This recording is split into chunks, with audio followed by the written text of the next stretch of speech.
Is my screen visible to everyone? Yes. So now Smaranjit is going to start the session, and yeah, I hope you guys enjoy. So, welcome everyone to the session of Become a Good Superstar. I'm Smaranjit Ghose, a lifelong learner. Well, I would not waste time going into who am I and what I have done. Rather, I would spend more time on teaching you what today's session is all about. So, let's get started. I think we have some problems. So, what is Git? If you Google Git, Git is a distributed version control system developed by Linus Torvalds. Confusing, right? Version control, distributed. Okay, let me clear it out for you.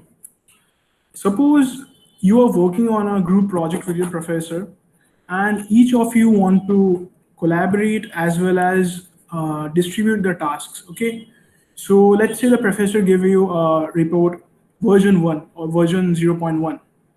This is the one from which you're starting. Suppose there's a student A. He wants to make certain changes. So what he does is he makes an identical copy of that assignment. See, remember in high school we used to make rough notes. So you do that. After that, you get some feedback. You do some more changes. Maybe that we can call it as version zero point 0.3. And finally, you come back to the professor and you ask, "Is it okay?" Okay, sure. I guess. Is it visible now? Yeah. Okay. So as I was saying, so after student A does certain changes, gets some feedback, does some more changes, comes back to the professor and says, "Is it okay?" So if he approves, then that becomes the next version of the assignment or the project that he or she was doing. It might also happen that the two other students who wanted to do some changes, even they made their rough notes out of it, went home, did some research, but the professor didn't like that. So those were discontinued.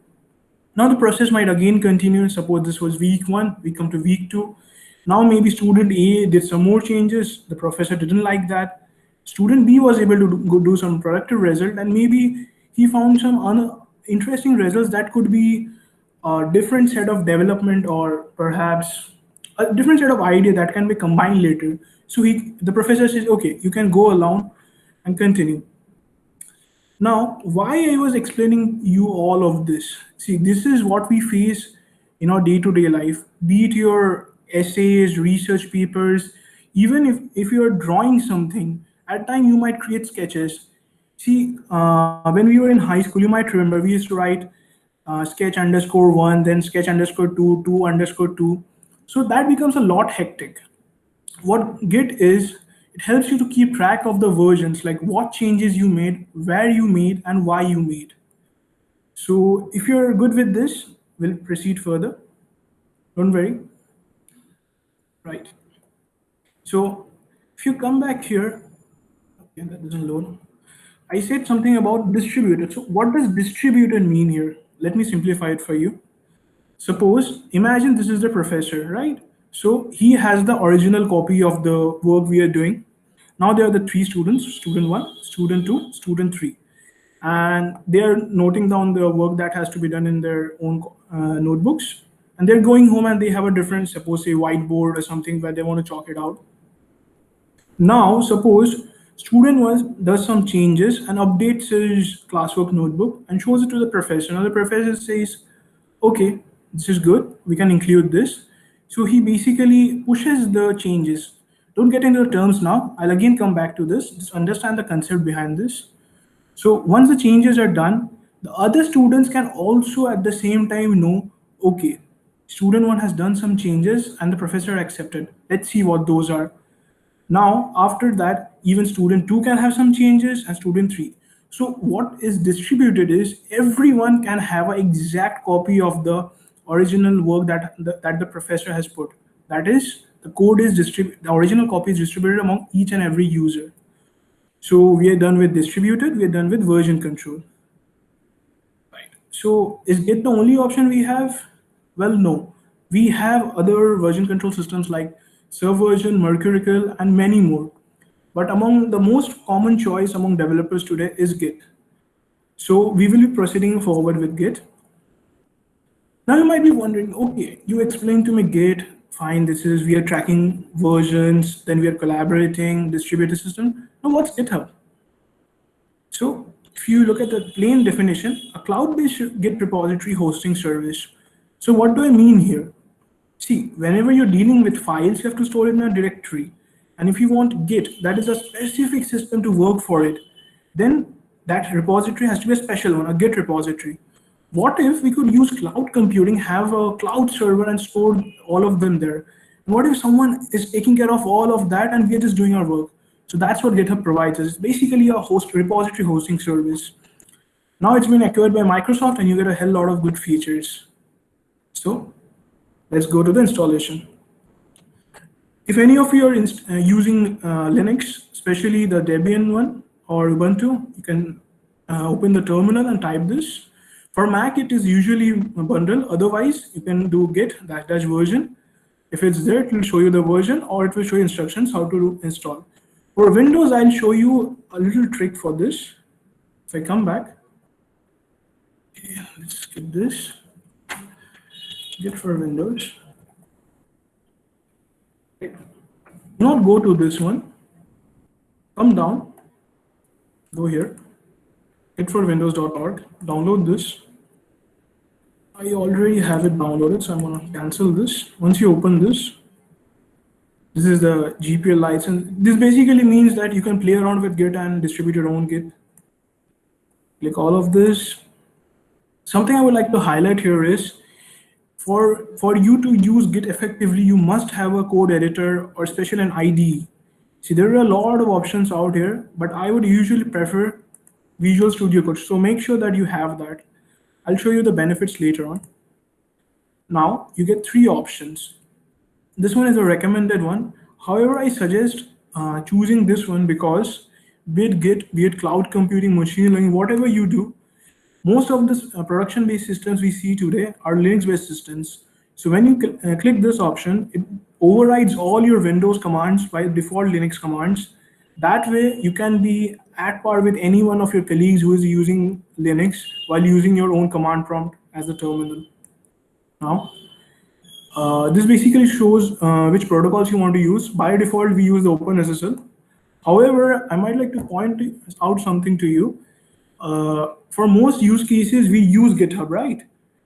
To showcase our own work, work with others. But at times when you're hired at companies, they might not prefer to put their code out on GitHub. Maybe they don't trust Microsoft, something like that. So they can host their own Git service. So for that, you can use this option later on, but mostly you won't need this. Next, this is basically the line stylings. You can put anything out here.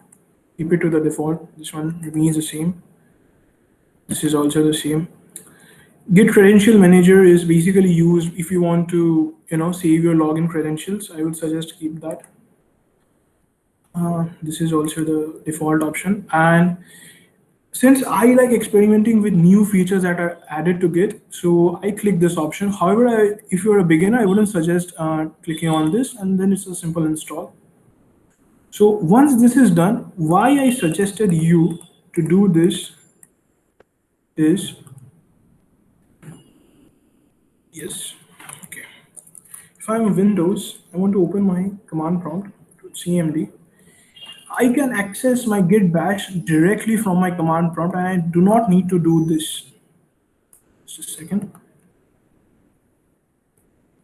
You can do this also, but you will miss out on certain features that the Windows command prompt provides. So I would like you to avoid this and directly access it from the command prompt.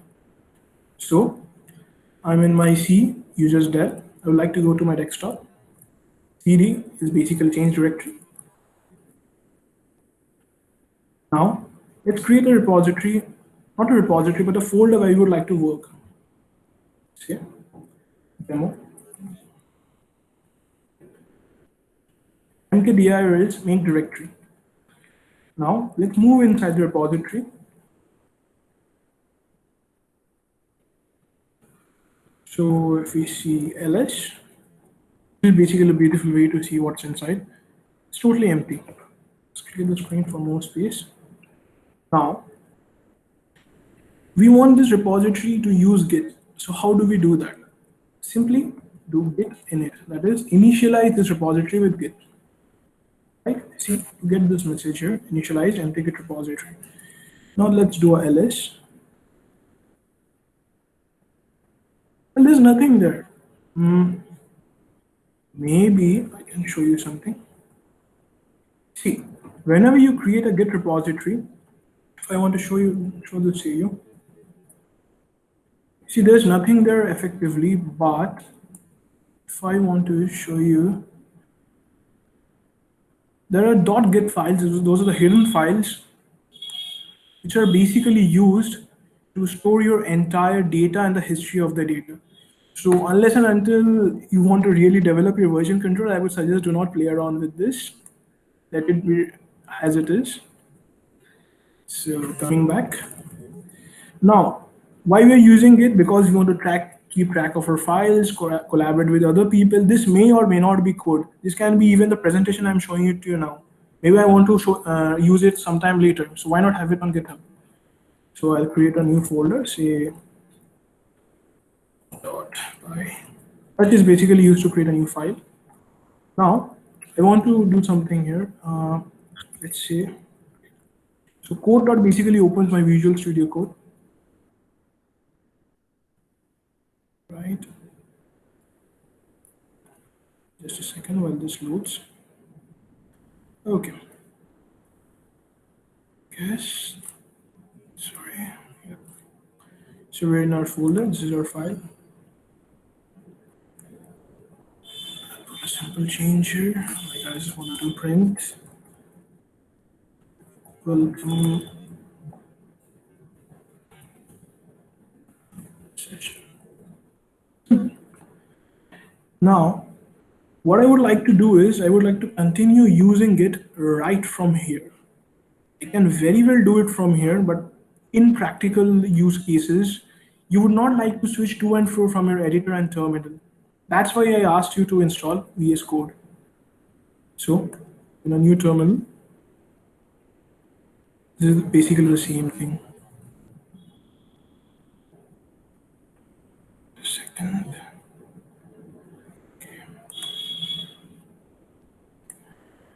Guess I messed up with something here.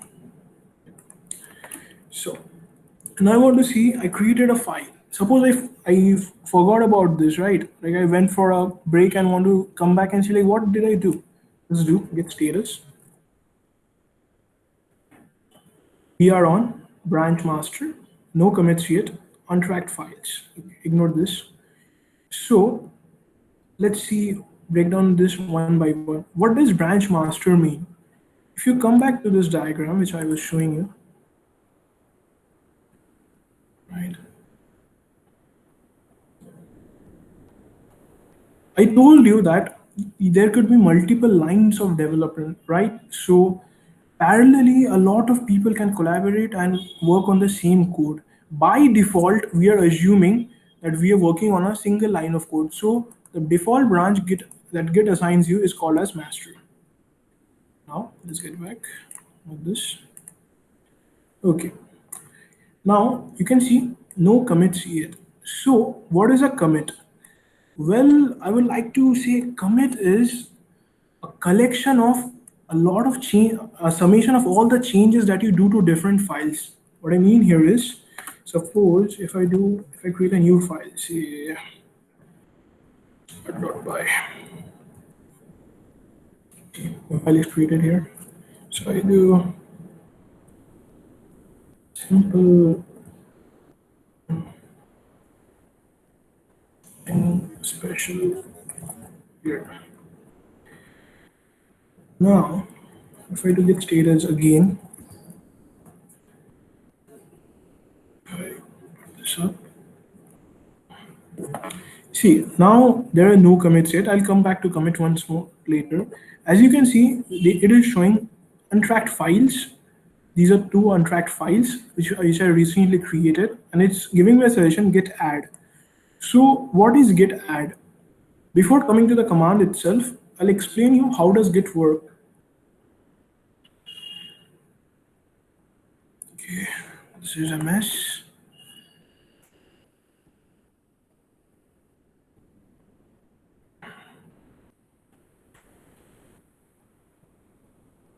Imagine this is my working tree. Why am I calling it a working tree? Because I explained to you that when we are working with Git, we can have different branches of development. Parallelly, a lot of people can work. Now, let us consider this is my database where not only the data but the history of the data is stored. That is not this one. If I go here,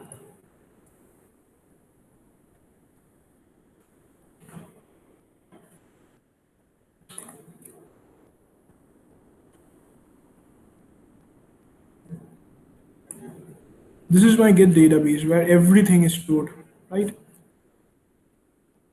Now, what Git does is Git has a small, you can say, as a career or maybe a bus. Not go directly for the terms, just it's an analogy. So, whenever I do some changes in my working tree, Git says, "Hey, are you done with all the changes?" If I say yes, then Git takes it to the staging area. Staging area is nothing but a career that takes the work from your direct repository to the Git database. So, how do I do that?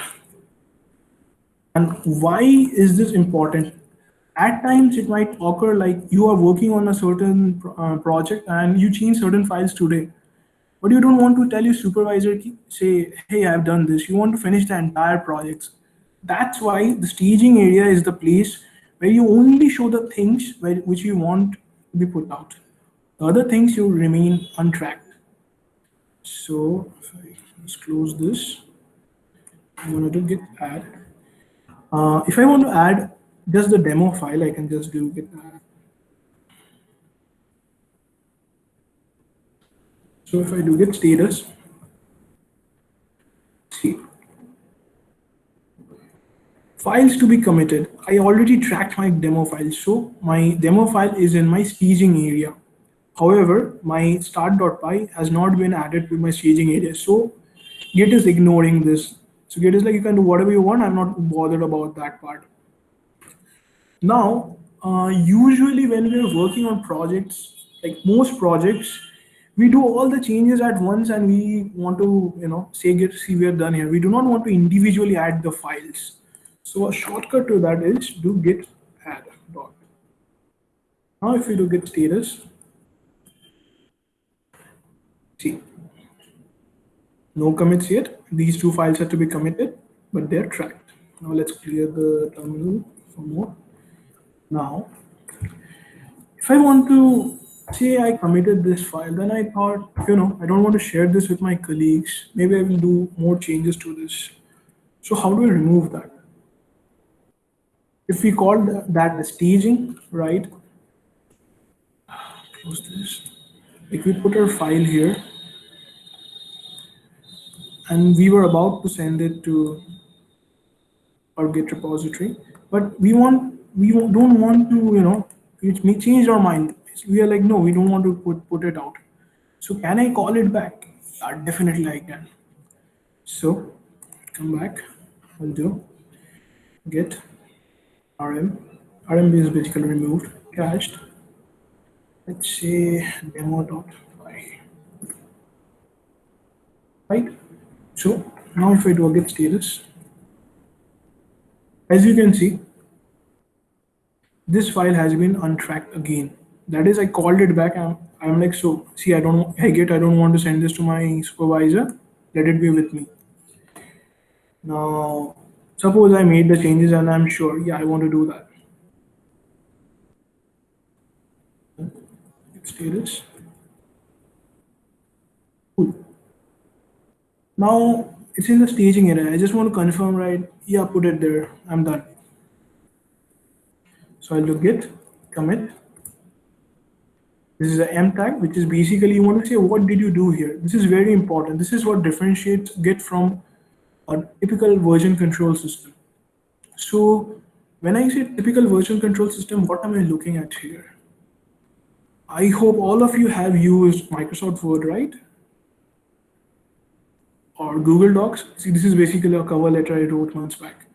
So, see, I want to see, how I started here, what changes I made. If I go click here, You can see, I copy pasted this from a template, and then around this time, I deleted the entire thing and wrote it myself. So even Microsoft Word or Google Docs provides you a primitive version of version control. But see, there is no mention of what I did here. Although I can see the changes in for the entire document, I cannot compare line by line. So this is where Git comes handy. So version control is nothing new here. We have been doing this for ages. Coming back, Git commit. Let's say that's the first commit. Cool.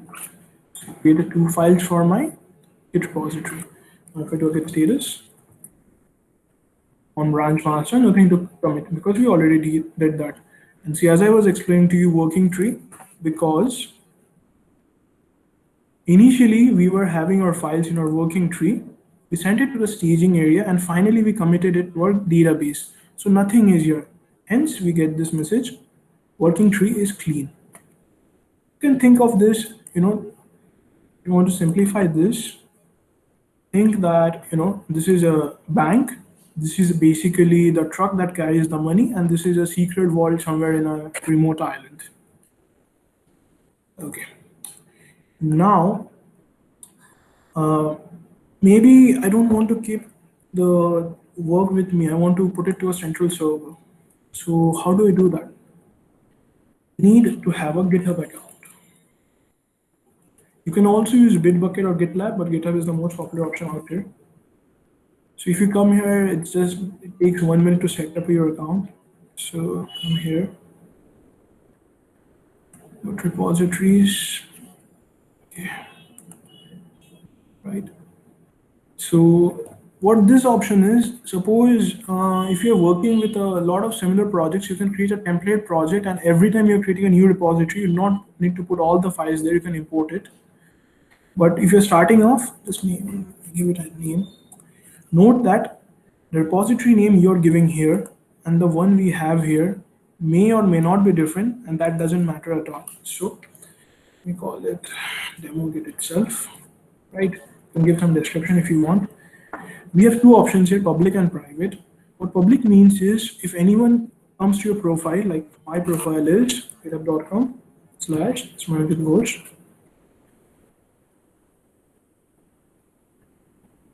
They can see all of these projects.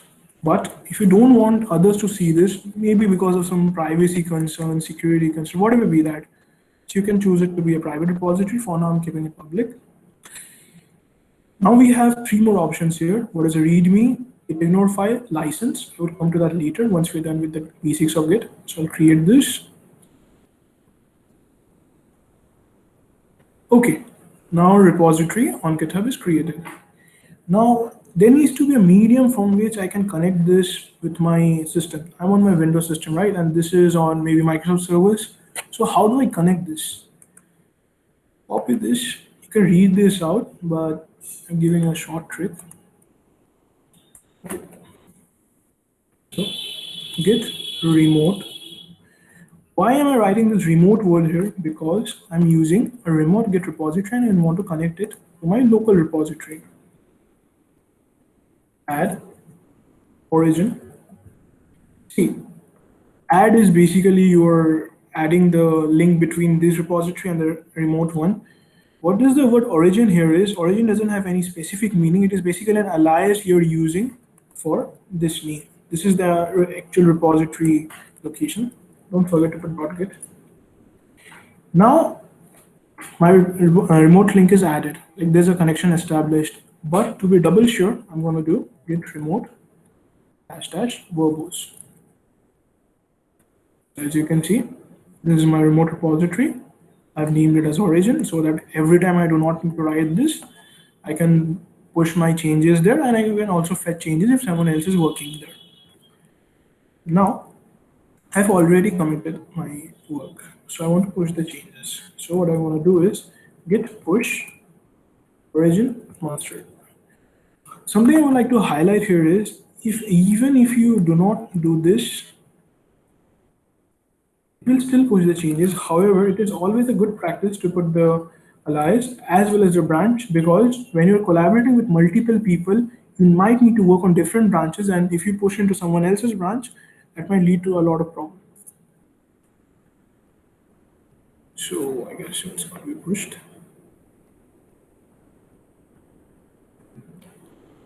Right. So I'll come back here. I want to refresh this. Yep, it's pushed. And the beauty about GitHub is it provides a very good graphical user interface. Like if I click on this file, it shows me when was the last change made and who made it. I made it obviously because I am doing it. And if I go to the history of this file, suppose there are 10 people working on a file and you want to see like who actually did these changes. Like at times it might happen like we're doing a college project or a school project and only one person does the work and we claim, see, we did this, he did that. So the professor can come here and check that out. Of course, there are ways to fool this. Right. Now, something I would like to teach you is what is a README. Remember, while we were creating a repository, there was an option, add a README. So I'm going to show you why do we need READMEs. Right. This is one of my projects, and yes.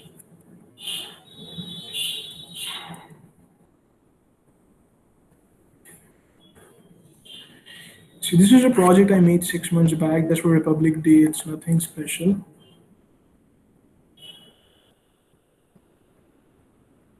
Basically plots the map of India. That's it, using Matplotlib.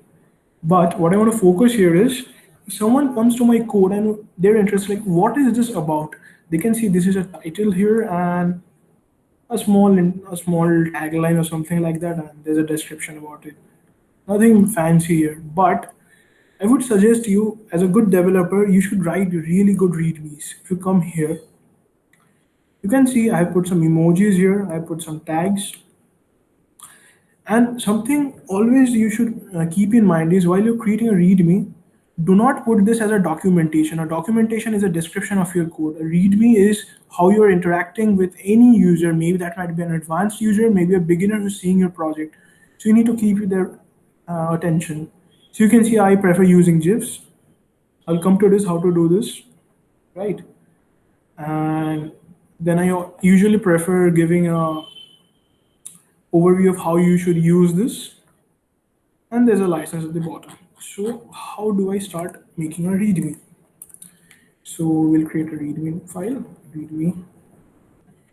Another thing is, if you can see this, please do not change the name of this to something else. If you want to keep it as a README, you should keep it as a README.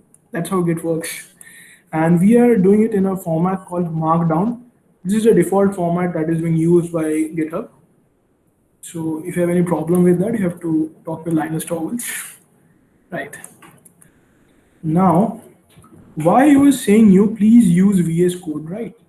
If I go to my extensions and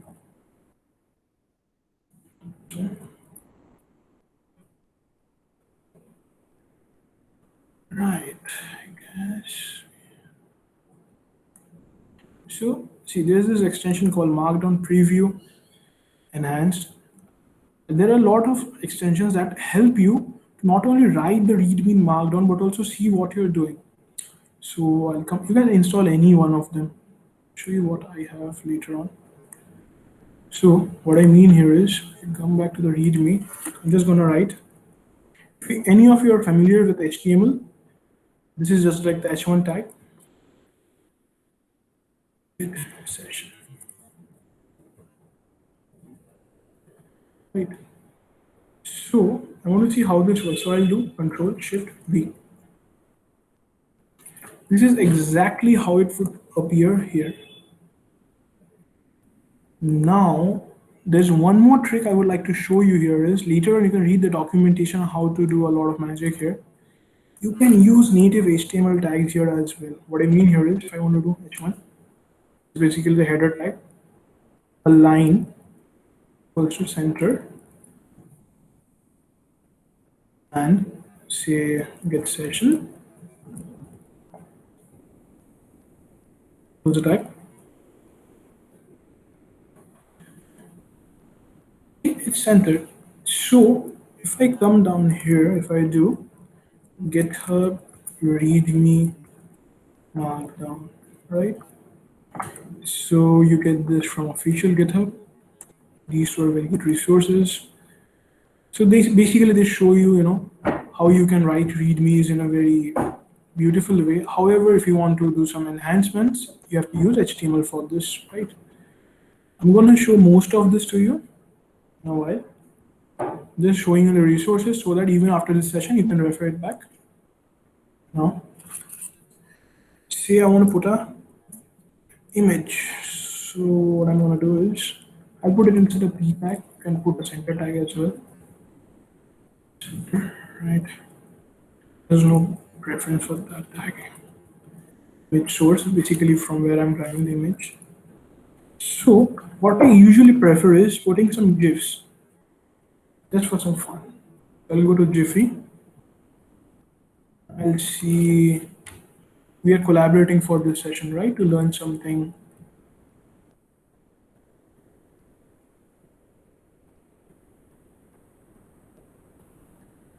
Right. Let's complete this. I don't want it to be too big, so I'll keep it to 50%. And close it back.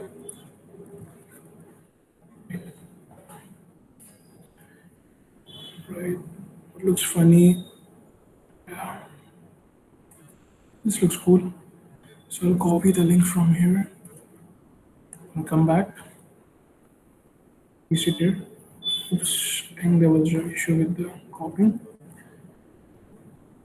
Every time this happens. Okay. Yep. Works. Is the preview. I guess we are having some issue with the tag if I have not done something stupid.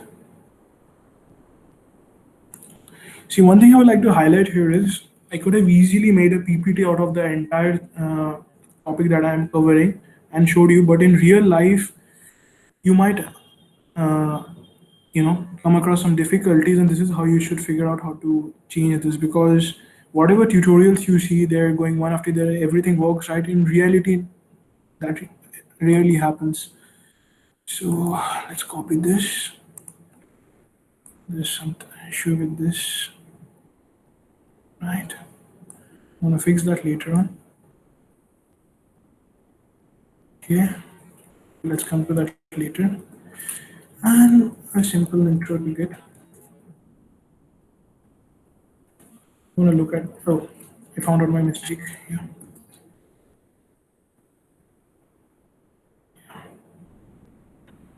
Yeah, this works.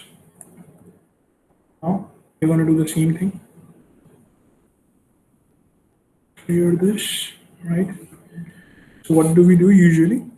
We want to stage all the files or the README file, but it's a good practice that you do git add dot, so you do not need to take care of all the files. No, git status. Keep in mind, I'm showing the git status every time so that you're aware what is happening here. Usually, if you're well accustomed to the commands, you do not need to do that every time. So it's showing me, so you have staged this file, you can remove it. So I'm like, no, I'm sure I wanted to commit it, right? Hit commit. So I put a message here. Add it readme.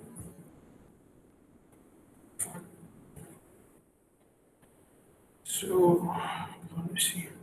Another thing that I would like to highlight here is, suppose if while I was doing this, someone came to my repository and had access to it, right? Or maybe I did that and I edited this, right? So simple change.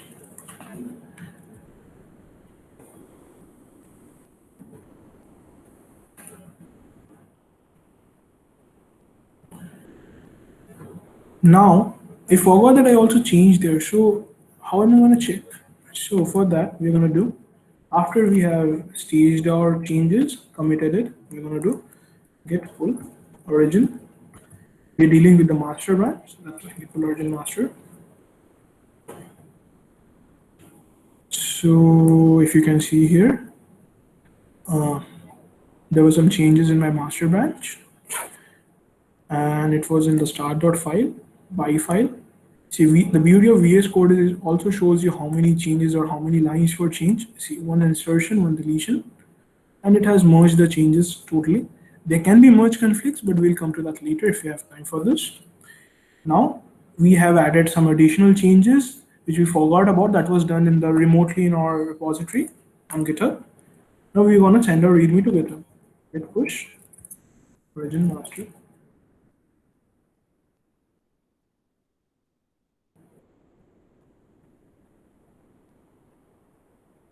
Yep, we're done. So we have it here. Yes. Yep. Looks cool. Whenever you are doing a project, I would suggest the README should be an elaborate description, and for a short description, put it in the about section. If it's hosted, put it here. And just for you to be popular with your project, if it's a very unique project, just put tags here like Git. This is a demo session and tutorial. Should be relevant to whatever you're doing, right? You can treat this as search engine optimization for your work on GitHub itself. Releases, packages, environments. These are when you're working with a library in a particular language. So initially we do not need this. This is for the GitHub pages. I'll come to that. So we're done here. Another magical thing I want to show you here is, see, I made some changes here, right? So I want to see what happened. So I'm going to do git log dash one line. Now, okay, this is very low. Git log. Okay, suppose someone gives me this project and they want me to analyze how the development went or what changes were there. Is there some error? I'm not aware like how did this start? I was not there from the beginning. I forgot. So I'll just do a git log. That just one line summarizes it in a nice way. And I can see that there was this first commit, then someone else did added the readme, and there was something nothing meaningful here. So this basically gives us a summary of the work done so far. Now, uh, suppose while I'm working on this, I came up with an idea. You know what? I'm going to do this in JavaScript, suppose, but I don't want to mess up with these files of mine. So what I'm going to do is I'm going to create a branch. So what are the branches? Don't know why this messed up. Sorry for that. Basically, a parallel line of development, right? So till now, what I showed you, I was working along this line. Suppose I want to experiment. Okay, instead of Python, let's go with JavaScript. So I'll go from a different branch. I'll copy this entire code and start off in a new branch. What I mean here is, if I do git branch, say,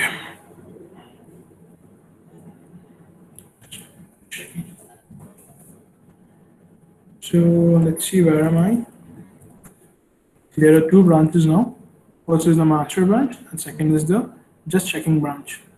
So these two might look the same to you, but why is it important? Suppose I want to switch to it. So how do I do that? I'll do git checkout. I'm checking. Think of this as, suppose you're going to a particular campus of your company or of your college, and now you decided you're not comfortable working there, but you don't want to leave the company or the college. So you shift to a different campus or a different building. So you're checking out from your initial one. The first one, the default one is master. So I'll do just checking. Switch run just checking. Something I would like to show to you is start.basically opens my folder. See, when you are creating a branch, the moment it was created, it will be an exact copy of what it was in your master. So you might get confused. That's why I do not recommend using GUI or GitHub desktop for using version control. Rather use the command line, because here you can clearly see what you did and where you are. Right. So if I do a git branch again, so I can see I'm on this branch. Now let's say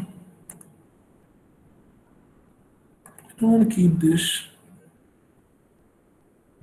I just want to do index.html, maybe doc type.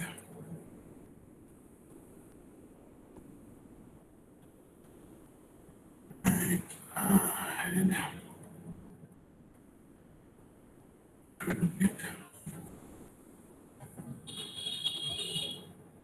creating a simple web page, nothing fancy.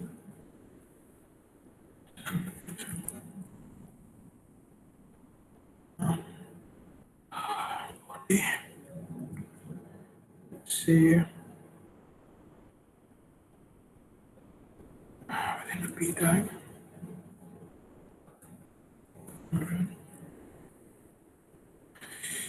Right. So I wanted to create a web page as well for my project. So, and I didn't want it to be in the mainstream of development. So I created a different branch. Now I'm gonna come back. Right. Ignore this. I use corner. That's what's coming. It should not be the same for you. Now what I'm gonna do is the same procedure with that. Git commit. Create a page. Let's see if we are doing right. Yeah, we're doing right. Now, git push origin. See, we were in a branch called just checking. So do not put master here because you're gonna create a conflict. It's like, you are supposed to submit your own assignment in a particular, say, place, and you're submitting it in your friend's place. He's gonna be damn pissed at you. Yeah.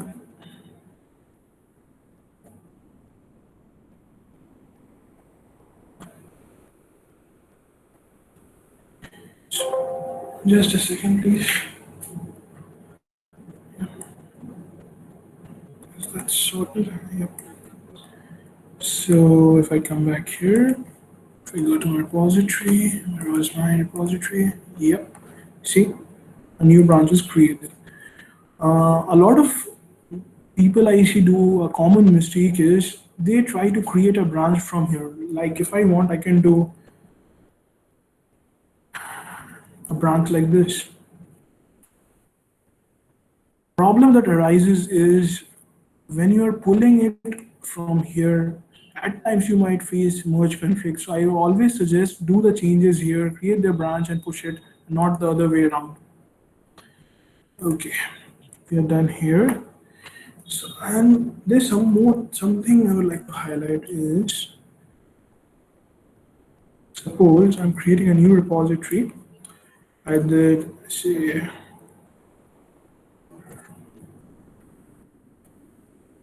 some description just for show. Now, if I added a readme, right? And I added a license. I'll come to license again.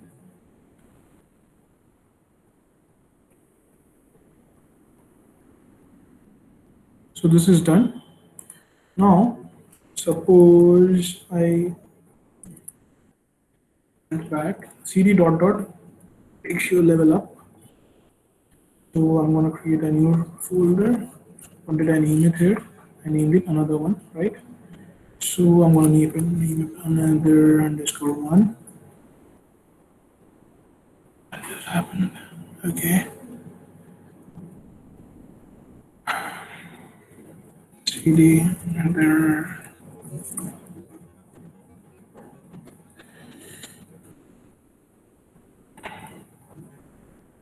Right, I'm inside this. Now let's say I create another file, touch. I.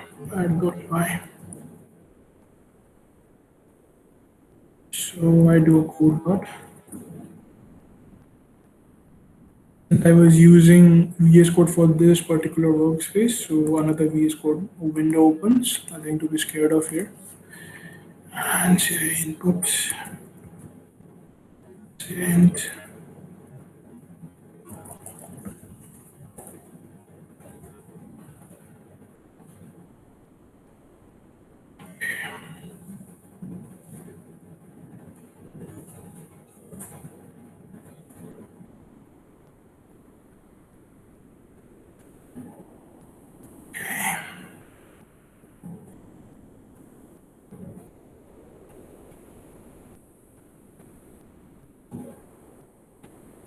basically we're gonna add two numbers, nothing fancy.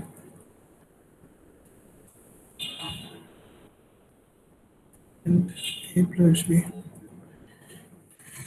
Now what I'm gonna do is I'm gonna open the terminal here. So clear this stuff. So as we had done, we're gonna make this a Git repository, Git in it. Now we wanna make sure that all of our changes are tracked. Git that. Now we are sure, yeah, we wanna put this to our Git database. Let's say this is my first commit.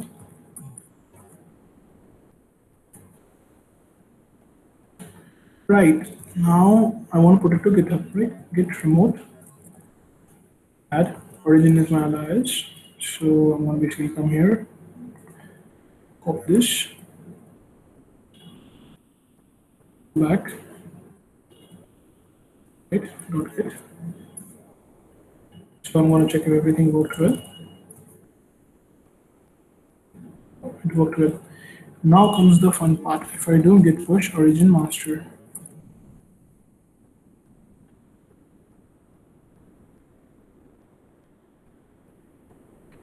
see, it's saying there are some changes already in my repository. Of course, there are changes. I added these two there.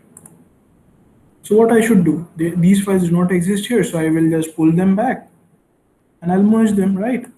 But if I do that, git pull origin master,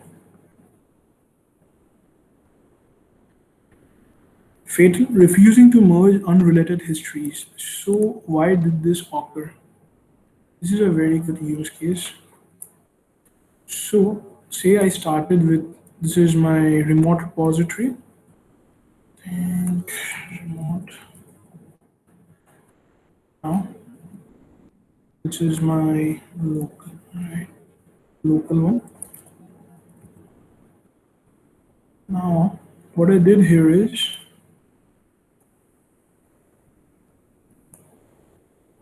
I added readme license. And here I added my code.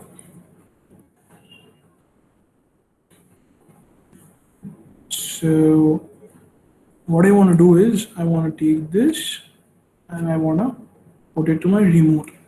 So if you look at it at an overview, this file doesn't exist here, so there should not be a problem. But as I said, Git doesn't work that way. Git is a tree system. So initially my remote started from here. So it already has this as its first commit.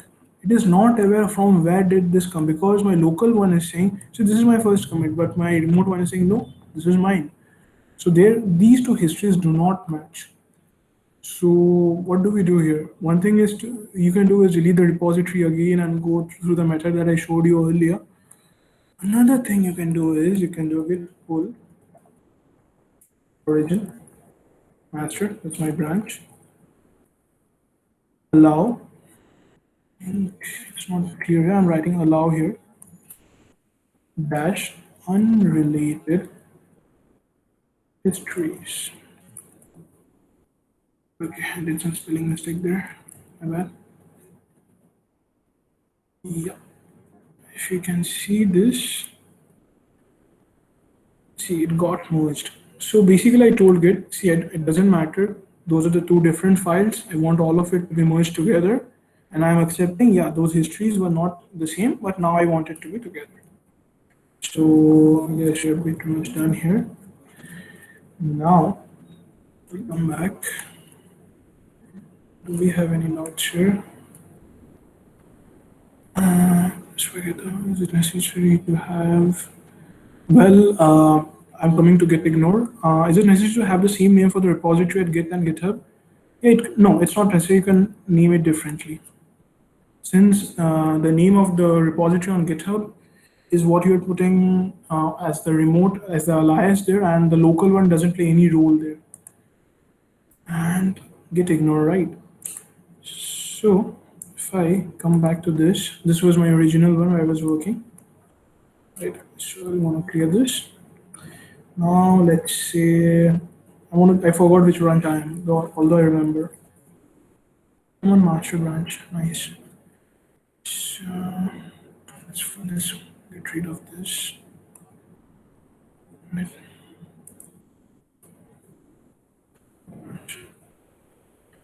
I'm on master, right? Let's say I created a file called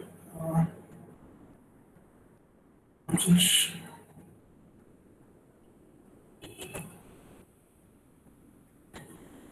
now this is file, there can be anything here, but I do not want Git to track this and push this whenever it is getting changed or something is happening to this. So how do I tell Git whenever I do this, not track it? Yeah, do we have something?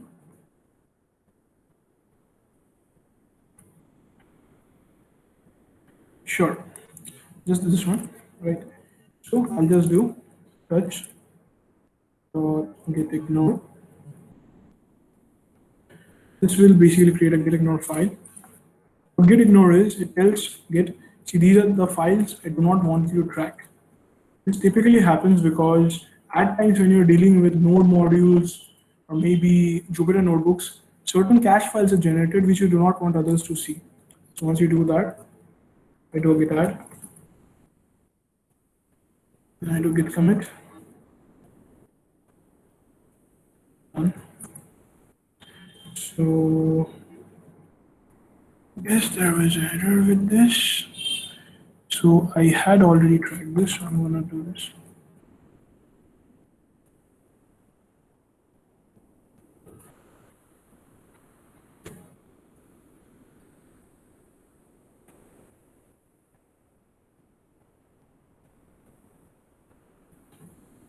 Sometimes things do mess up, like push origin master. Basically, git ignore is where you add the files or folders that you do not want to be tracked. Suppose if this was a folder, just add this, you're done. So now coming back to the blog, what is the touch you're using? Touch is basically used to create a file in Linux. For Windows, you can check out the similar command, but since I've overridden my command prompt with Linux commands, so I'm directly using touch. Now coming back, I want to create a blog post, right? Go to my GitHub. I want to have it on my own blog site. So I'll go to fast pages, right? I'll say use this template. I'm going to name it demo underscore blog, right? Leave this empty for now. One thing I would like to suggest is whenever you're creating a website and you want it to be hosted on GitHub, make sure you have a repository like this. See, this is my private repository. My username is Smaranjit Ghose. There should be there should be a repository which is username.github.io. Accordingly, you have to create. So make sure this is done before you proceed with hosting any website on GitHub. You can even keep it blank, that doesn't matter at all. My website is hosted there. So I'll create this repository from this template of fast pages. Right. So we're done with this. Right. So the beauty about this project is it's so self-explanatory that within 30 seconds you'll see there is a pull request here. I'll explain you what happens there. So basically I have to allow the action or the bot here in this project to take charge of my entire repository and do the changes whenever I put some content. So for that, I'm gonna use a SSH connection. So I'll generate SSH key pair. You can just type this, it comes up. Click on the first one. We need RSA1 4096 maximum security. See if I refresh this. There's a pull request here. No one did anything. This is done by the bot itself. It shows us how to do the setup. I'm going to show you the same thing.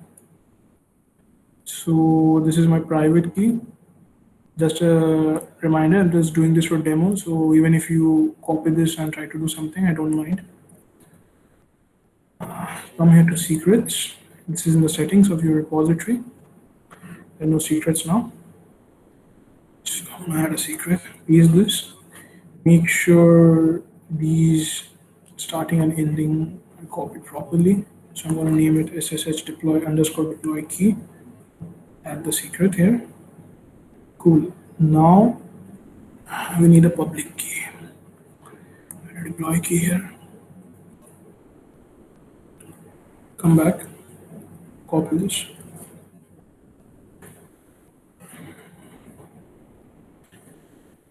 You can name this anything you want. Let's say demo blog key. Please make sure you keep these things to yourself. Do not share these keys with others. Otherwise, they can do some funny stuff to you. And make sure you allow the right access here. Right, so I'm going to give my GitHub password to this. And, right, so it's added here. Again, I do not care if you do something with this because it's a demonstration session. Now, if I come here, see, it says thank you for using fast pages. It told me, please go here and generate a SSH key pair. So I already showed you that. Add a secret, I showed you. Then add the public key, that's done. Now what we simply need to do is, our blog will be available at this one. See, this is the primary GitHub pages handle that you will have for your own account. If your name is John Doe, so it should be johndoe.github.io. And this is where the blog will be hosted. This is basically the name of your repository itself. So you can change it accordingly. Skip this, we don't care about it. Now we want to merge the pull request.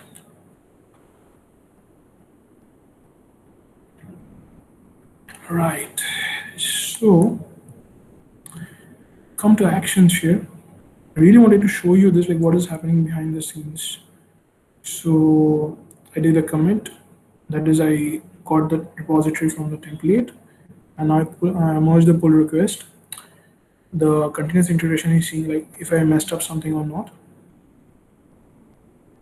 It will take a couple of minutes. Meanwhile, I can see if you have any questions. Okay.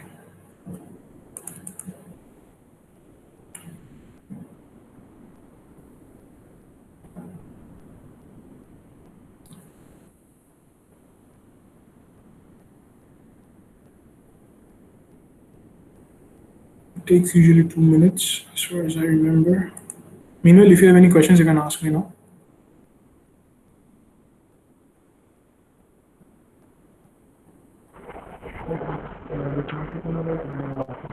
Yes, Aditya.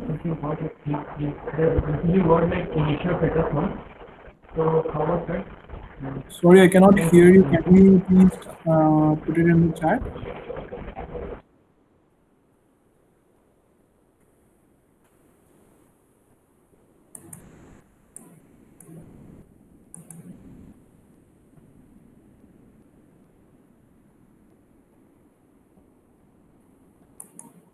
Right, so it's set up. So if I come back here, okay. Yes, GitHub page is not set up, so it takes a few moments. Yep, my blog is up. This is what you will see in the tutorial there, like the documentation there. I just want to take you forward with this. Copy this. Like this.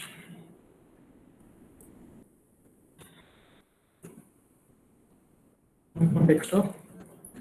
Now, one of the important git commands is when suppose you want to get your old work, someone else's work, see what's there, and you want a local copy of it, never download that, just clone a copy of it.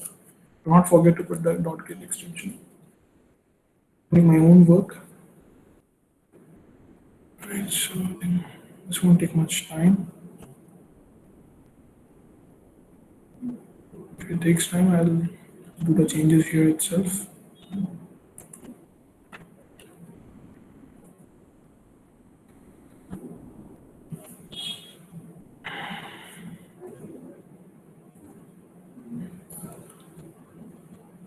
Pardon me for my internet connectivity.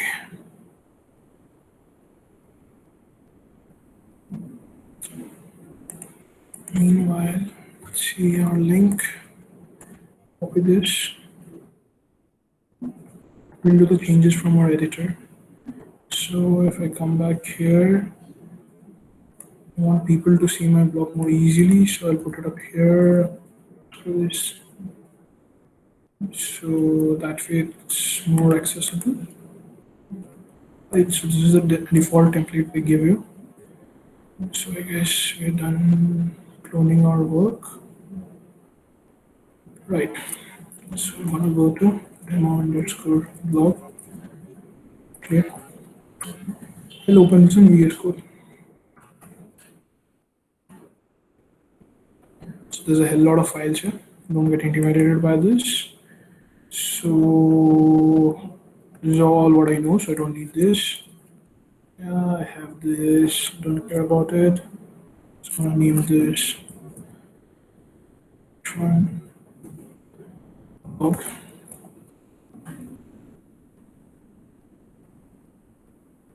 Maybe I'll do it center aligned. Good. Now let's see what do we have in the index page, right? So if I come here and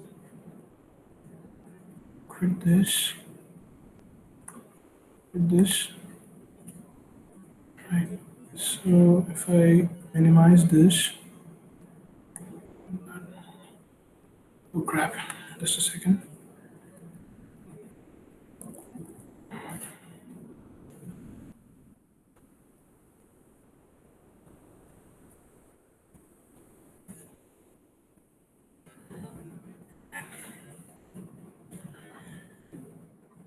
This is going to teach you the basics here. After that, you can play around with your HTML knowledge. So this site is built with fast pages and all of this. And here is here. So I'm basically going to clear this out. I'm going to say, let's see. Hey, welcome to my blog.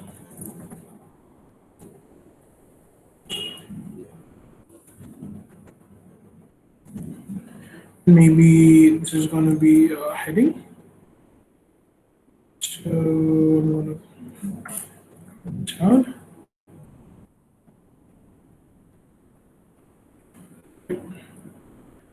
I won't play around with that. Maybe I would like to put an image here.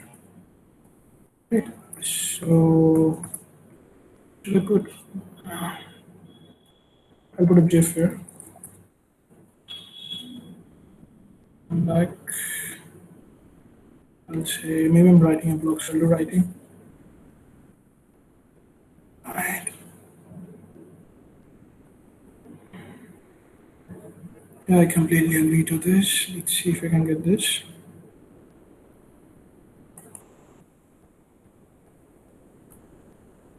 Copy link. This. This is the problem with Jiffy I face every day.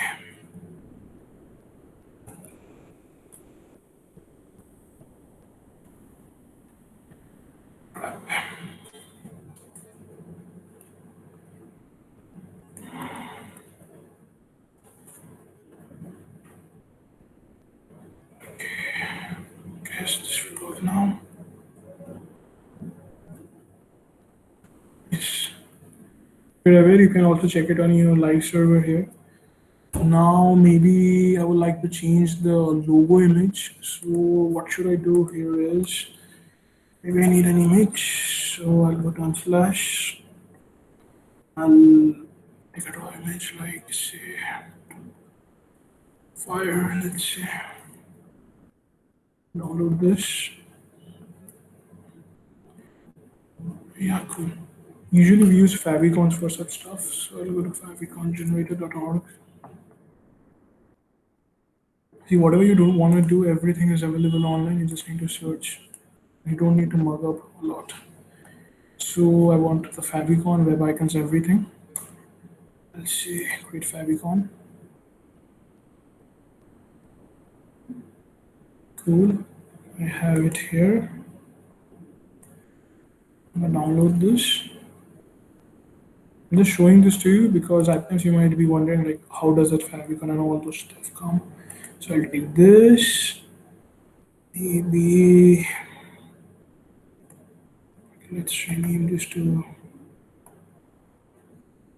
okay, this is we have to extract this out. Cool. Right. So I want the favicon from here. Some weird reason this is not loaded, but whatever be that. Now I want to come here. Okay, see this terminal. I want to open this folder. See, I do not know where this is. Like I know, but suppose you don't want to pick that up. So do start dot. This pops up. Right. So if I see, it's taking my images are in an image called folder called images. So where is that? Here. Cool. So what I'm gonna do is I'm gonna go here. I'm gonna delete all this crap. We don't want that. Cool. Oh, yeah, I want this to rename this icon. Right. This is a PNG file. Cool. So I'll call this icon.png. This is a basic change I am telling you, just to modify your blog a little bit. Now, if you come here to your blog, close this. This is the one we just created. There's an about page. There's a search page. There's a tag page. The search page is basically if you want to search some keyword, it will come up. Like if I say, right, these are the things that we can change. So maybe we are in the about page, right? About.empty. So I don't want all of this. All this crap. Let's say I am. Let's say data science.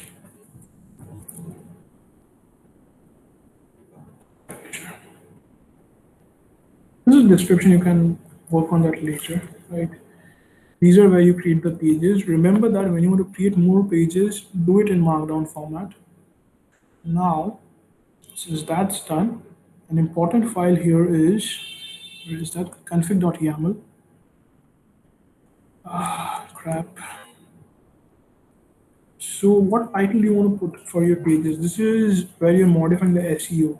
See here it is fast pages. I do not want my title to be fast pages. I want it to be, see, my blog.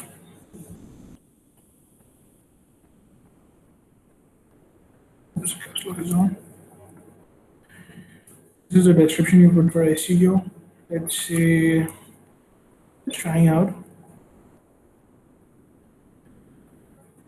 This is the GitHub username you put it, right?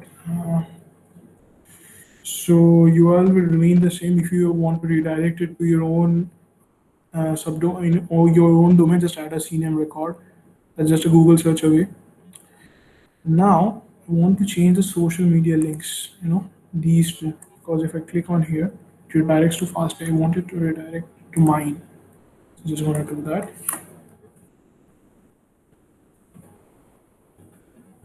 Similarly, you can add LinkedIn, Facebook. Very well commented. So use math. This is basically if you want to use LaTeX for your work. I prefer using that, but you might not need it, right? So up to you. I prefer showing my summary images. Nope. Tags, yeah. If you are familiar with using Google Analytics, you can simply put that ID here. Nothing to be done there. And one more thing is, if you come to my blog, this is a demo blog. See, what Fast Pages does is, once your blog is rendered, you can view this on GitHub and also open this as a Jupyter notebook, which is basically a platform you use for data science visualizations. But when I'm putting a blog post, I wouldn't like my reader to be redirected here and there. So what I'll do is put it false, false, false, right?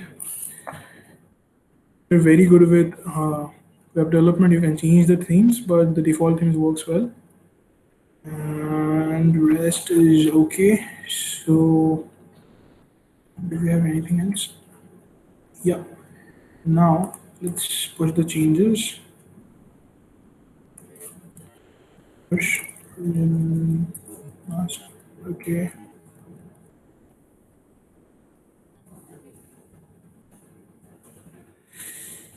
Housekeeping.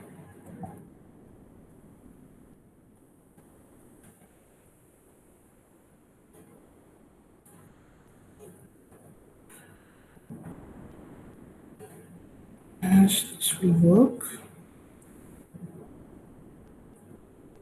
Yeah, we have sent our changes there. So if I come back,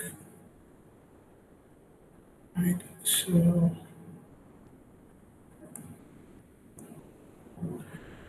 private key, I'll come back to it. Yeah. Okay, my changes are merged. Now, how will you see, like, did you mess anything up or not? Fast Pages has this fantastic GitHub action setup that checks it for you. And if you messed up something, it will not allow you to merge. So it's basically going through the process again, checking for if everything is okay or not. Meanwhile, let me show you how to create a post here, right? So if you want to create a post, there are basically three options. To be specific, two options. Firstly, you can use a Jupyter notebook, and secondly, a Markdown file. A Markdown file is similar to the ones we saw in the GitHub readme. So we have to write it in this format. The title is similar to what we had here. Like if we come back to this one, this is the post here, right? So this is the title, right? So you can change this to anything you want. This is basically the heading. This entirely follows the same thing that you follow for Markdown. You can simply check out the cheat sheet on this or anything you wish. But usually when you're doing projects related to data science, you would not take the pain of doing so much using Markdown. What you'll do is you're going to come to this folder and you'll create a Jupyter notebook here. Now, the thing is, I'm opening this Jupyter notebook and showing it to you. While you are naming the files, either be it for the Jupyter notebook or the Markdown file, make sure it is in the format of YYMMDD, like dashes in between, then the name of the respective file. Why this is important is if you come back here, see, it fetches the date from the title itself. So that's why I think Hi, our changes. I think let's just take open the thing for questions now, because I think it's going Sure, a little bit over time. But yeah, you can finish off the Jupyter notebook part, and then we can take some questions. sure, sure. I'll just show the Jupyter notebook one. Just give me a second.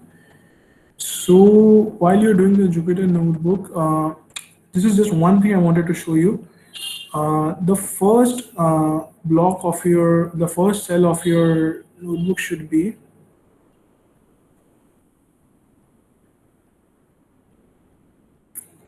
just give me a second. I need to move inside.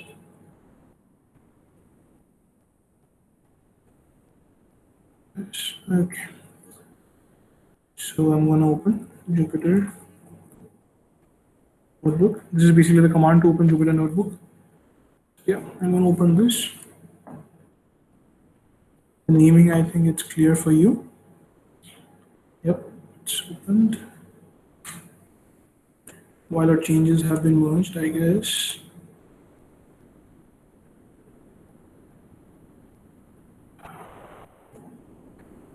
So if I edit this cell, so this is the title of my page. Make sure the first cell of your Jupyter notebook, you give the title in this format. Uh, if you want to give a description, you can do it like this. Badges equals to true is if you want to show the badges, so I disabled it by default. If you want to add a comment section, you can make it as true or false. And if you want to put some images, this is not required. You can easily delete it. And these are basically normal whatever you do. Suppose there's this code and you do not want to show this, right? So you just want to show the output. You do not want to show what generated that. So you can put this comment here. It's very readable. Hash hide underscore input. If you want to have it as a collapsible one, like I'm getting this output, but I want to see what provided it. Maybe someone might be interested, maybe someone might not. So collapse side or collapse to accordingly. Charts, I would not prefer using this. And if I come down, using images is very similar to how you use images for Markdown. Otherwise, you can just put the images here, it will automatically render it. GIFs are similar. And the rest things you usually would not require, but you can go through the documentation once. So yes, even our blog is set up now. So I messed up with this tag, sorry for that. And see our favicon is set up and our about me is also done. So I guess we can now go for some Q&A.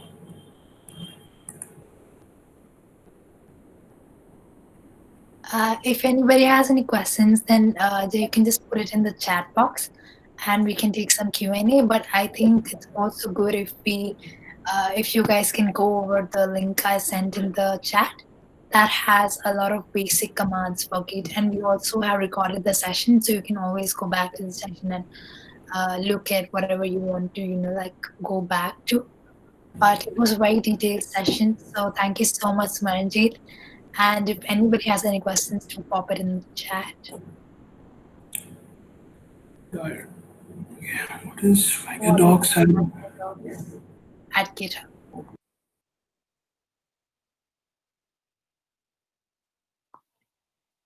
Swagger Docs.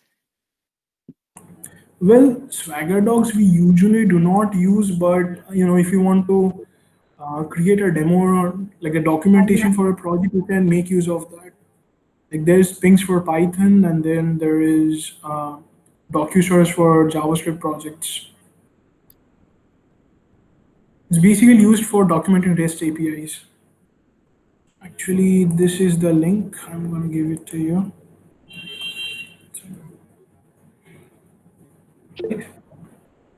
Oh no, the send. I think they were asking about the link for the basic commands, right? Okay.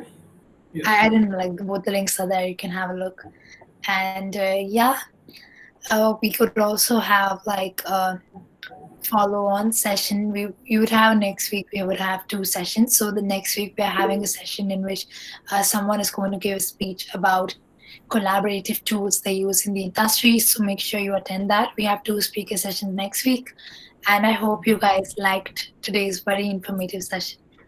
Thank you so much, Manjeet. Thank you, everybody, to attend the session. Is there no other question, right? What are various licenses used at GitHub, and where to use the appropriate ones? The various licenses that are used on GitHub, you can just, when you're creating a license file, you can directly check it over. I'll show it to you once.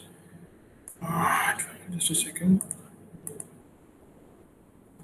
My screen is visible, right? Yeah, it's presenting now. Yep. So I think I created a demo git, right? So I did not have any license here. So if I add a file, I just do license, automatically gives you all the templates available for GitHub. You can add your own license as well. So see, we have a variety of options to choose from here. Usually when you're creating a project, it doesn't matter. Like I prefer going with MIT license because I want my code to be openly used by people. It doesn't matter even if they sell it. But if you can go through the descriptions here, I think. See, these gives the description like what permissions you're giving, what limitations you're giving to the other people who are going to use your project. Accordingly, you can choose your license. Totally up to you. But to keep things simple, you can go with MIT license. And if you want to add this, just do this and commit the file. Yep, it's pretty much done. And don't forget that the license file doesn't have any extension. It's just license. That's it. There's no license.md. Other than that, I would like to know that, for example, if we are working on a project one day and Yeah. we have committed on it, and other day we have to add something. So, like you did git add remote origin for the first time you did, and then you Yeah. did git pull. Yeah. So, if it is if we are committing something new to our existing repository, so what command will we be using? Uh, you mean to say, suppose like you already have a repository and if you're committing a new change, right? Yeah, yeah. Yeah, you'll use the same thing. You'll just see like if there were any changes that you forgot to put it into a local repository, and then you'll do a git push, git add, git commit, git push. See, that's the Okay. usual way. I went around to explain you the basics behind it because at time you might face difficulty, so you should know the basics like how the things work.